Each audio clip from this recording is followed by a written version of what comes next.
बिस्मिल्लाहिर्रहमानिर्रहीम। अस्सलामु अलैकुम। आलम बरज़ख।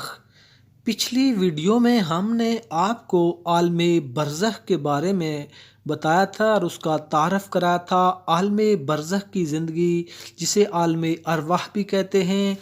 आलम बरज़ख का बयान, बरज़ख का सफ़र, आलम बरज़ख की ज़िंदगी।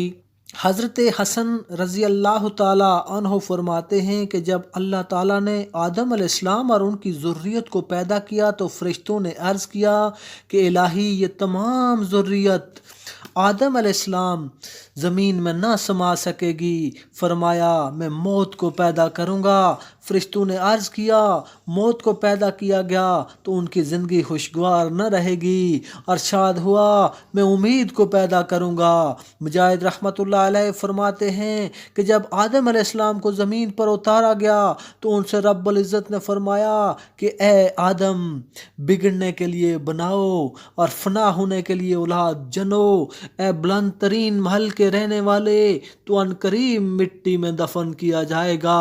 और एक फरिश्ता रोज़ाना ये निदा देता है, मौत के लिए जियो और तामीर करो उजाड़ के लिए। अहवाले कब्र। जब कोई नेक बंदा मरता है तो फरिश्ते उसको कब्र में बैठाते हैं। वो ऐसी हालत में बैठता है कि ना उसको कोई घबराहट होती है और ना उस पर कोई गम मुसल्लत होता है। फिर उससे अव्वल तो इस्लाम के मुतल्लिक सवाल किया जाता है कि तू इस्लाम के बारे में क्या कहता है। उसके बाद फिर उससे पूछा जाता है कि तू उस शख्स यानी हुजूर अक़दस सल्लल्लाहु अलैहि वसल्लम के बारे में क्या कहता है। वो कहता है कि ये मोहम्मद सल्लल्लाहु अलैहि वसल्लम है, जो अल्लाह हक ताला शानहू के पास से हमारे पास वाज़े दलीलें लेकर आए। हमने इन सब को सच्चा माना जो हुजूर सल्लल्लाहु अलैहि वसल्लम लेकर आए थे।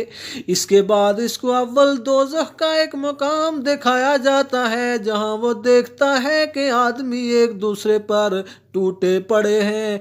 फिर इससे कहा जाता है कि इस जगह को देख, हक ताला शानहू ने तुझे इस आफत से निजात फरमा दी। फिर इसके बाद उसको जन्नत का एक मकाम दिखाया जाता है, जहां वो निहायत ज़ीबो ज़ीनत देखता है और उसके लुत्फ़ के मंजर देखता है। फिर उससे कहा जाता है कि इसमें ये जगह तेरे रहने की है। क़यामत के बाद तू यहाँ लाया जाएगा। तू दुनिया में आखिरत का यकीन करने वाला था और इसी पर तेरी मौत हुई और इसी पर क़यामत में तू कब्र से उठाया जाएगा।